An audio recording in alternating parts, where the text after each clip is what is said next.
But before the boy could even catch his breath, a giant drill suddenly shot out of the bull's mouth. Scared out of his wits, he quickly pulled the retractable sword from his pocket. Then he swung it with all his might toward the bull's rear. The sword's blade slid out in an instant, accurately shattering the bull's energy core. The bull's body malfunctioned right away, blowing up on the spot, and turning into a pile of useless scrap parts. While the crisis was temporarily averted, the group grew more and more uneasy, sensing something was off. It turned out that the magic divine tree of D-My-God Village had long been secretly poisoned. That was why the protective barrier had grown weak, giving the bull an opening to attack if they couldn't find an antidote to heal the divine tree soon. Even more terrifying monsters would be on their way. The Hou-Yi girl, who was the goddess of wisdom, suddenly remembered the legendary golden fleece, an item that could heal all things. But the last place it was seen was in the Monster Sea, guarded by Cthulhu, the Kraken of the North Sea. That was no place ordinary D-My-Gods could dare to set foot in. But to save the village, led by the bull, they resolutely embarked on a journey to find the golden fleece. The trip was so dangerous, though, that the girl worried they might never return, but she didn't dare say it out loud.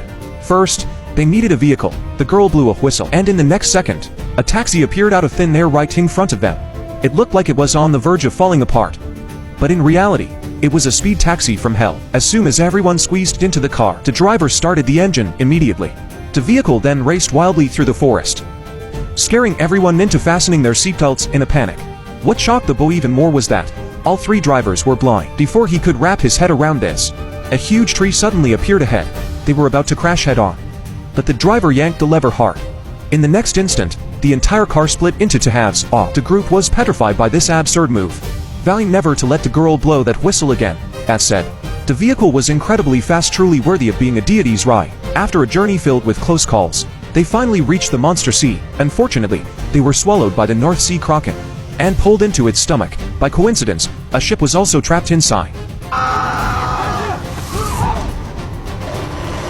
This trick worked like a charm. The Kraken's stomach wall was soon breached. Right after that, a flood of seawater rushed in. At the boy's command, his companions worked together, sped up the ship to full throttle, and charged toward the breach. The entire vessel burst through the Kraken's body in an instant.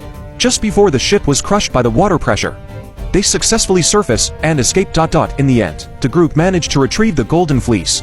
They draped it over the poisoned divine tree, and watched as the protective barrier quickly restored itself.